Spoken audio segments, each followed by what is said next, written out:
اعوذ باللہ من الشیطان الرجیم بسم اللہ الرحمن الرحیم وبہ نستعین وهو خیر المعین ویجب تقدیم الفاعل علی المفعول اذا کانا مکسورین وخفت اللبس نحو ضرب موسیٰ عیسیٰ ویجوز تقدیم المفعول علی الفاعل اذا کانا قرینا مع کونہما مکسورین او غیر مکسورین ان لم تخف اللبس نحو اکل الکمثر یحییٰ وضرب عمرا زید۔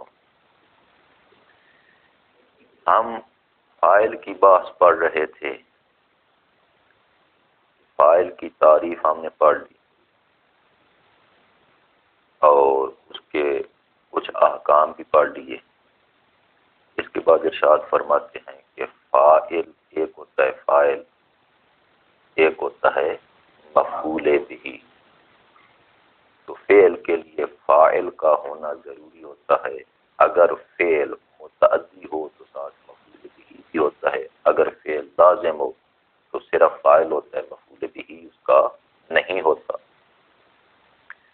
تو اگر فعل کے ساتھ فعل متعدی ہو، اس کا فاعل بھی ہو مفعول بھی ہو، تو ترتیب کیا ہوتی ہے؟ اس بار ارشاد فرماتے ہیں کہ فاعل پہلے فعل ہو، اصل یہ ہے کہ پہلے فعل ہو، فعل کے بعد فاعل ہو اور فاعل کے بعد مفعول بہ ہو۔ مثلا ضرب زید عمرا، ویسے تو یہاں تین صورتیں ہیں کہ فاعل کو بعض اوقات فاعل کو مفعول بہ پر مقدم کرنا واجب ہوتا ہے، اور اس کی تین صورتیں ہیں، تین موارد ایسے ہیں، تین مقامات ایسے ہیں جہاں فاعل کو مفعول بہ پر مقدم کرنا واجب ہوتا ہے، اور اسی طرح تین موارد ایسے ہیں جہاں مفعول بہ کو فاعل پر مقدم کرنا واجب ہوتا ہے، اصل کے خلاف۔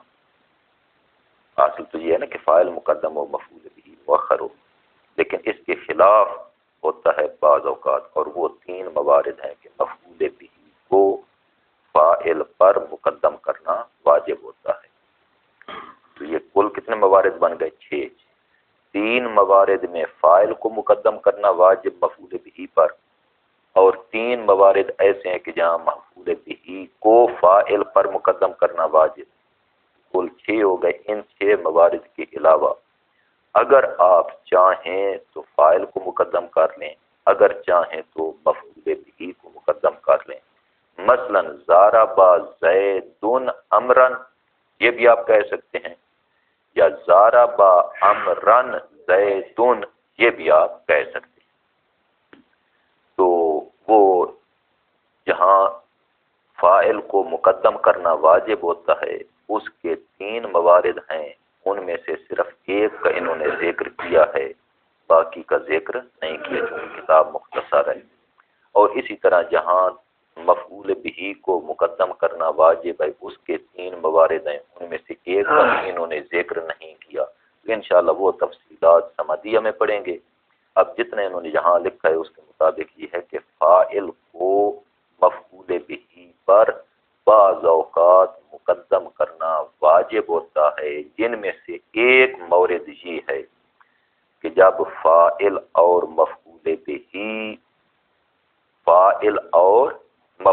بہ میں اشتباہ کا خوف ہو کہ پتہ نہیں فاعل کون ہے اور مفعول بہ کون ہے، اشتباہ کا خوف ہو تو اس وقت فاعل کو مقدم کرنا اور مفعول بہ کو مؤخر کرنا واجب ہے۔ کب؟ جب اشتباہ کا خوف ہو۔ اور اشتباہ فاعل اور مفعول کے درمیان اشتباہ کا خوف ہونا وہ چند صورتیں ہیں، مثلا یہ کہ دونوں اسم مکسور ہوں، فاعل اور مفعول دونوں اسم مکسور ہوں، تو پتہ نہیں چلے گا کہ ان میں سے فاعل کون ہے مفعول کون ہے، یا مثلا دونوں اسم اشارہ ہوں، ضرب ھذا ذاک، یا مثلا دونوں اس میں موصول ہوں، مثلا ضاربہ الذی عندی الذی عندہ کا، ان تمام مثالوں میں جہاں اشتباہ کا خوف ہو اور کوئی قرینہ موجود نہ ہو، فاعل اور مفعول پر کوئی قرینہ موجود نہ ہو، تو اس صورت میں جو مقدم ہوگا وہ فاعل ہوگا اور جو مؤخر ہوگا وہ مفعول بہ ہوگا۔ اس کے برعکس کرنا جائز نہیں ہوگا۔ مثلا ضاربہ موسیٰ عیسیٰ،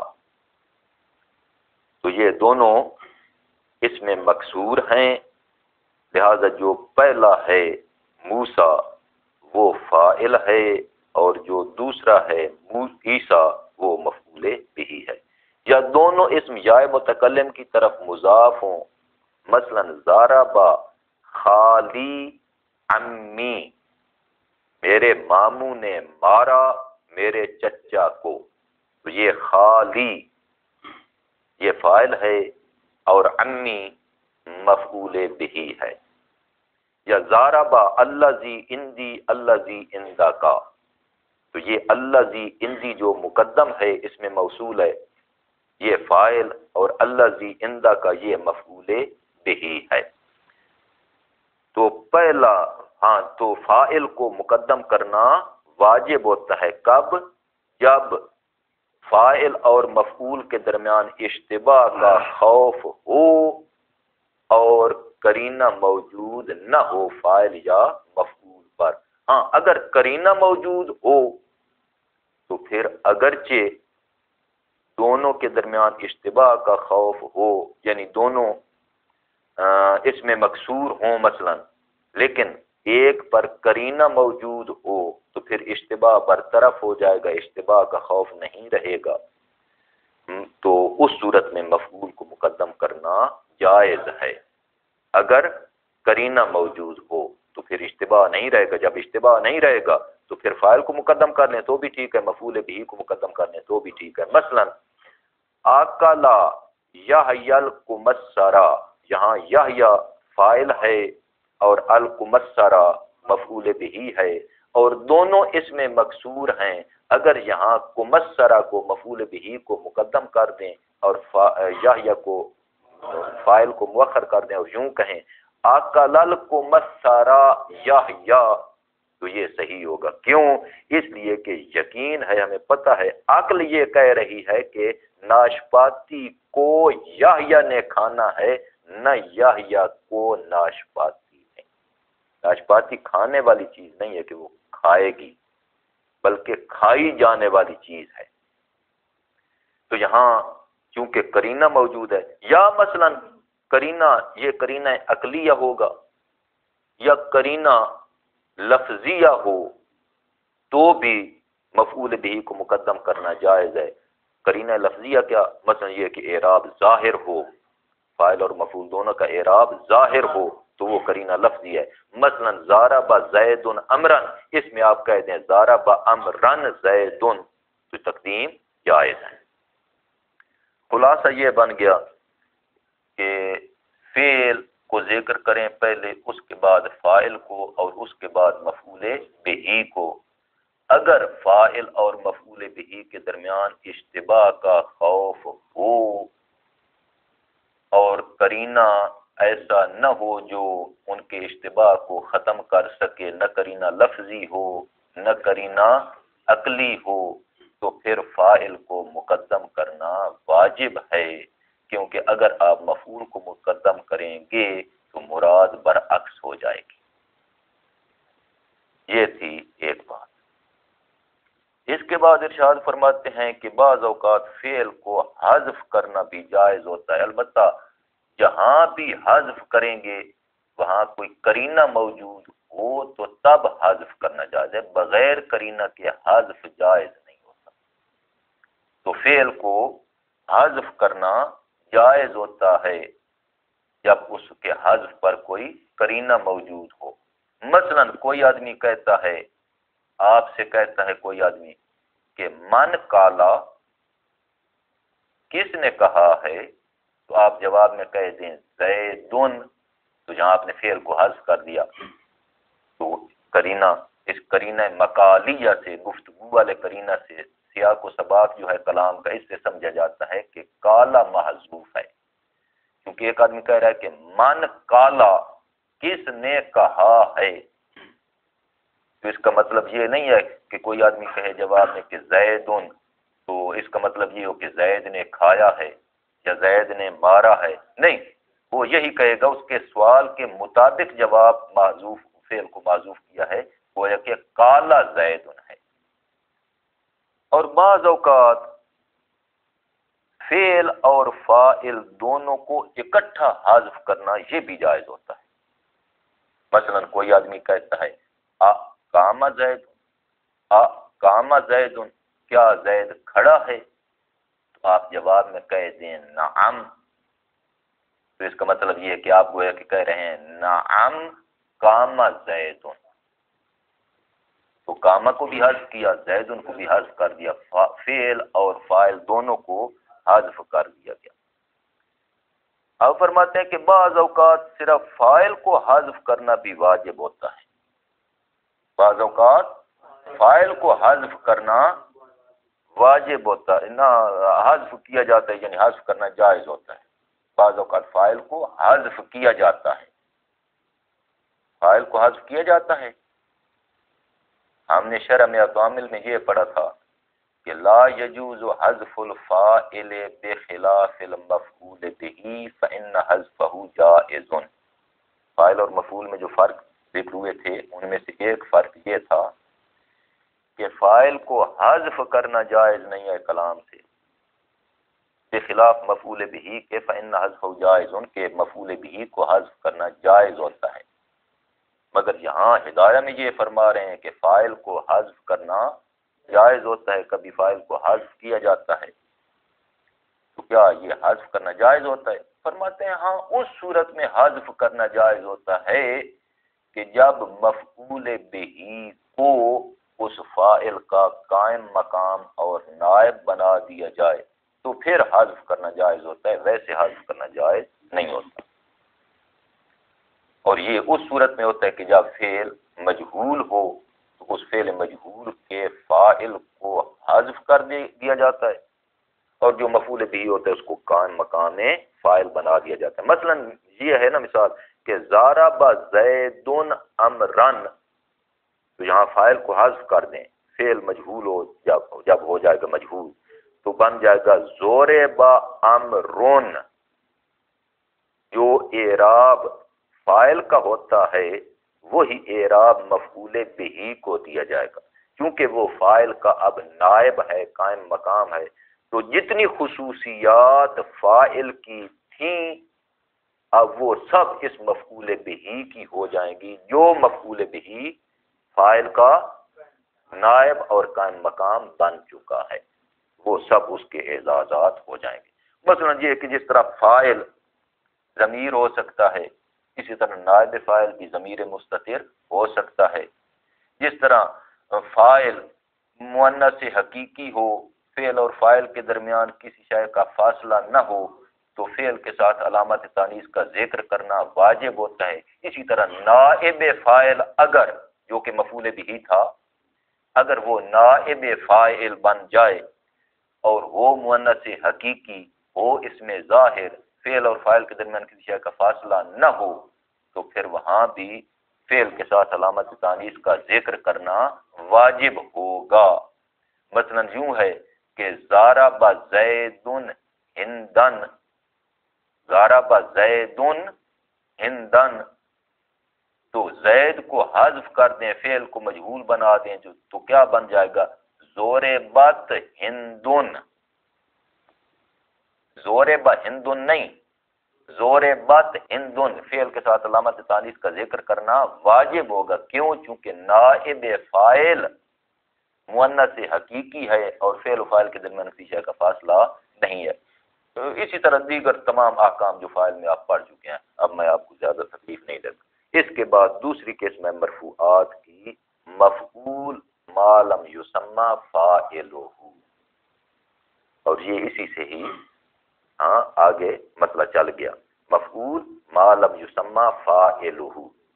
اس کا ایک دوسرا نام ہے نائب الفاعل۔ دیگر علماء کرام جو ہیں وہ اس کو نائب الفاعل کہتے ہیں، جمہور علماء، مگر ابن حاجب اس کو مفعول ما لم یسمى فاعلہ کے ساتھ تعبیر کرتے ہیں۔ تو ان دو تعبیروں میں سے بہترین تعبیر اور اچھی تعبیر کون سی ہے؟ نائب الفاعل کہنا یہ اچھی تعبیر ہے۔ کیوں؟ ایک تو یہ کہ چونکہ یہ مختصر ہے، اور خیر الکلام ما قل ودل، بہترین کلام وہ ہوتی ہے جو مختصر ہو مگر مطلب سمجھا دے۔ لمبی باتیں آدمی کرتا رہے کہ آدھا گھنٹہ، لیکن اس سے پھر ایک جملے کا استفادہ ہو تو وہ اچھی بات نہیں ہوتی، بلکہ ایک جملہ ہو جو کافی سارے مطالب سمجھا دے تو وہ کلام بہترین ہوتی ہے۔ تو نائب الفاعل مختصر ہے مگر سب چیزوں کو سمجھا دیتا ہے، لذا یہ تعبیر بہتر ہے۔ اور دوسری وجہ ایک اور بھی ہے کہ یہ نائب الفاعل کہنا یہ جامع افراد بھی ہے، مانع اغیار بھی ہے، اور مفعول ما لم یسمى فاعلہ کہنا یہ نہ جامع افراد ہے نہ مانع اغیار ہے۔ اس کی تفصیل انشاءاللہ آپ سیوطی میں پڑھیں گے، وہاں وضاحت کریں۔ توجہ بھائی، خلاصہ یہ کہ مفعول ما لم یسمى فاعلہ یا نائب الفاعل یہ مرفوعات میں سے دوسری قسم ہے۔ اور یہ کب ہوتا ہے؟ فرماتے ہیں یہ جو نائب فاعل ہوتا ہے یا مفعول ما لم یسمى فاعلہ ہوتا ہے، اس کا فعل مجہول ہوتا ہے، فعلا ہوتا ہے یا یفعل ہوتا ہے۔ ماضی میں فعلا اور مضارع میں یفعل، اس وزن پر اس کا فعل استعمال ہوتا ہے۔ اور اس کا حکم نائب فاعل کے احکام کیا ہیں؟ فرماتے ہیں وہ تمام وہی احکام ہیں جو آپ فاعل کے بارے پڑھ چکے ہیں کہ نائب فاعل جس طرح فاعل مرفوع ہوتا ہے نائب فاعل مرفوع ہوگا۔ یہاں فعل کے ساتھ علامت تانیث کا ذکر کرنا واجب تھا فاعل میں، وہاں نائب فاعل ہو تو فعل کے ساتھ علامت تانیث کا ذکر کرنا واجب ہوگا، وغیرہ وغیرہ، وہ سب باتیں اس میں بھی آتی ہیں۔ البتہ ایک بات عرض کرتا جاؤں کہ نائب فاعل ایک ہوتا ہے نا فاعل، ایک ہوتا ہے نائب فاعل۔ تو نائب فاعل کون ہوتا ہے؟ جو منصوبات ہیں ان میں سے کوئی نائب فاعل بنے گا۔ منصوبات کتنے ہیں؟ جی وہ انشاءاللہ آگے پڑھیں گے کہ منصوبات 12 ہیں، مگر ان 12 میں سے مفعول بہی نائب فاعل بننے کی صلاحیت رکھتا ہے۔ جی مفعول بہی۔ نمبر 2 مصدر یعنی مفعول مطلق، وہ نائب فاعل بننے کی صلاحیت رکھتا ہے۔ نمبر 3 ظرف یعنی مفعول فی، وہ نائب فاعل بننے کی صلاحیت رکھتا ہے۔ نمبر 4 جار و مجرور، اس کو بھی ظرف کہا جاتا ہے، جار و مجرور، تو جار و مجرور بھی نائب فاعل بننے کی صلاحیت رکھتا ہے۔ تو کتنی چیزیں ہیں منصوبات میں سے کہ جن میں نائب فاعل بننے کی صلاحیت ہے؟ وہ 4 چیزیں ہیں۔ مفعول بہی 4 ہیں، مفعول بہی، مفعول مطلق، مفعول فی اور جار و مجرور۔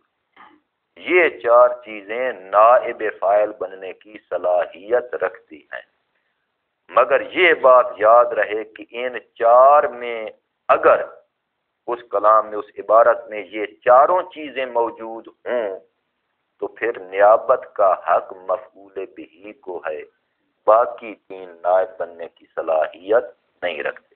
لیکن اگر مفعول بہی کلام میں نہ ہو، باقی 3 کلام میں ہوں، تو پھر وہ باقی سب برابر ہیں۔ جب 4 ہوں گے تو 4 برابر نہیں ہیں، ہاں مفعول بہی سب سے مقدم ہے، مگر جب 3 ہوں گے، چوتھا درمیان میں نہ ہو، تو یہ 3 برابر ہیں، یہ سب ایک جیسے، ان میں کوئی فرق نہیں ہے۔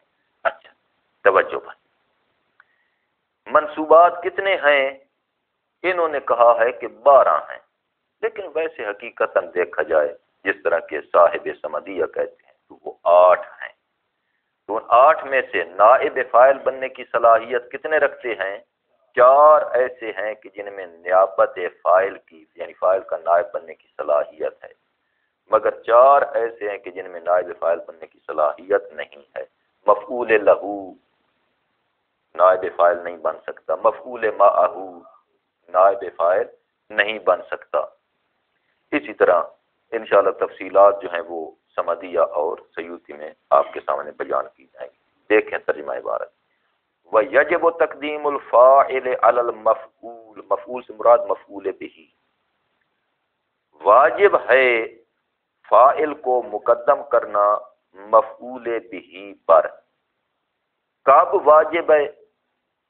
اذا کانا مکسورین، جب فاعل اور مفعول بہ دونوں اس میں مکسور ہوں، اس میں مکسور یعنی جن کے آخر میں الف مکسورہ ہو، چھوٹی الف ہو۔ وخفت اللبس، اور اشتباہ کا خوف ہو۔ لبس کے معنی ہوتے ہیں اشتباہ، ایک لفظ ہوتا ہے لبس، لبس کے معنی پہننا، لباس پہننا، لبس کے معنی اشتباہ۔ جب اشتباہ کا خوف ہو اور دونوں اس میں مکسور ہوں تو وہاں فاعل کو مفعول بہ پر مقدم کرنا واجب ہے۔ مثلا ضرب موسیٰ عیسیٰ، موسیٰ نے مارا ہو نا عیسیٰ کو، تو پھر موسیٰ کو مقدم کرنا واجب ہے، وہ فاعل ہے۔ وَيَجُوزُ تَقْدِيمُ الْمَفْعُولِ عَلَى الْفَاعِلِ اِذَا كَانَ قَرِينَةً، ہاں مفعول کو فاعل پر مقدم کرنا جائز ہے، مگر اس صورت میں کہ جب کوئی قرینہ موجود ہو، مع کونہما مکسورین، باوجود کہ وہ دونوں اس میں مکسور ہوں، تو مفعول کو مقدم کرنا جائز ہے جب قرینہ موجود ہو مفعول پر، یعنی مفعول کی مفعولیت پر کوئی قرینہ موجود ہو۔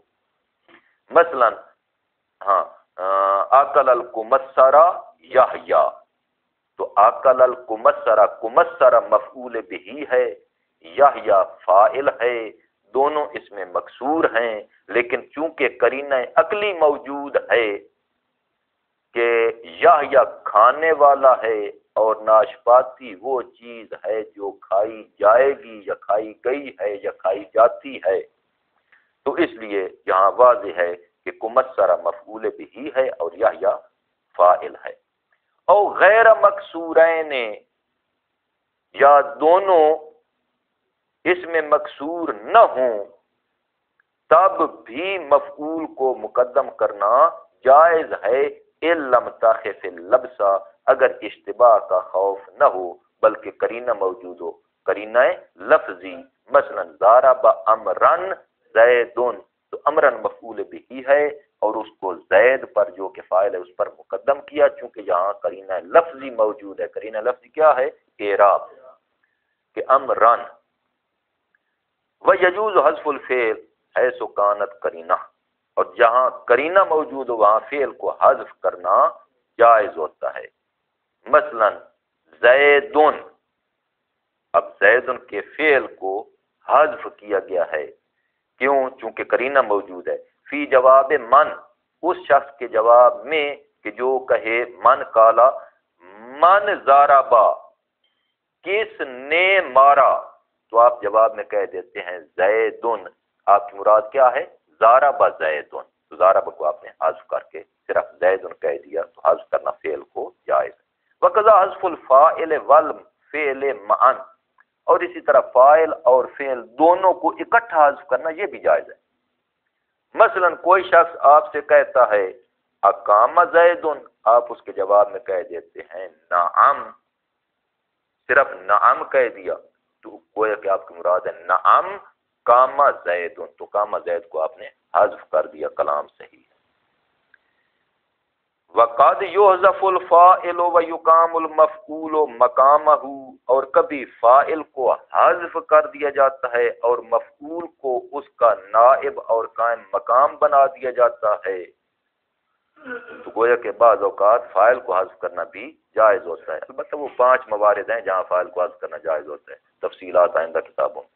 اذا کان الفعل مجہولا، جب فعل مجہول ہو تو وہاں فاعل کو حذف کیا جاتا ہے اور مفعول بہ کو اس کا فاعل کا قائم مقام بنا دیا جاتا ہے۔ وَهُوَ الْقِسْمُ الثَّانِي مِنَ الْمَرْفُوعَاتِ، اور یہی تو دوسری قسم ہے مرفوعات۔ القسم الثانی مفعول ما لم یسمى فاعلہ، دوسری قسم وہ مفعول کہ جس کے فاعل کا نام نہ لیا گیا ہو۔ وَهُوَ كُلُّ مَفْعُولٍ حُذِفَ فَاعِلُهُ، مفعول ما لم یسمى فاعلہ ہر وہ مفعول ہے کہ جس کے فاعل کو حذف کیا گیا ہو، وَأُقِيمَ الْمَفْعُولُ مَقَامَهُ، اور مفعول کو اس کا قائم مقام بنا دیا گیا ہو۔ مثلا ضرب زید، اصل میں یہ کیا تھا؟ ضرب زید، نہ ضرب امر زیدن، تو امر جو فاعل ہے اس کو حذف کیا اور زید جو کہ مفعول بہی تھا اس کو فاعل کا نائب بنا دیا، تو وہ یہ رابطہ بن گیا ضرب زید۔ وحکمہ، اور اس نائب فاعل کا حکم یعنی مفعول ما لم یسمى فاعلہ کا حکم فی توحید فعل ہی، فعل کے واحد ہونے میں، تثنیہ ہونے میں، جامع ہونے میں، کہ جب فاعل مذکر ہو اور اس میں ظاہر ہو تو اس صورت میں کیا حکم تھا کہ فعل مفرد مذکر رہے گا۔ اب اگر نائب فاعل مذکر ہو اس میں ظاہر ہو نائب فاعل تو پھر بھی فعل مفرد مذکر ہی رہے گا، لیکن اگر فاعل مذکر تھا مگر اس میں ظاہر نہیں تھا، ضمیر تھا، تو اس صورت میں حکم کیا تھا کہ فعل کو تثنیہ کے لیے تثنیہ اور جامع کے لیے جامع اور مفرد کے لیے مفرد ذکر کیا جائے۔ تو اب اگر نائب فاعل مذکر ہو مگر اس میں ظاہر نہ ہو، ضمیر ہو، تو فعل کیسا ہوگا؟ تثنیہ کے لیے تثنیہ، جمع کے لیے جمع، مفرد کے لیے مفرد۔ و تذکیر ہی و تانیثی، فعل کو مذکر ذکر کرنا، مؤنث ذکر کرنا، الا قیاس ما عرفت فی الفاعل، اسی قیاس پر ہے کہ جو آپ فاعل میں سب پڑھ چکے ہیں اور پہچان چکے ہیں۔ وآخر دعوانا ان الحمد للہ رب العالمین۔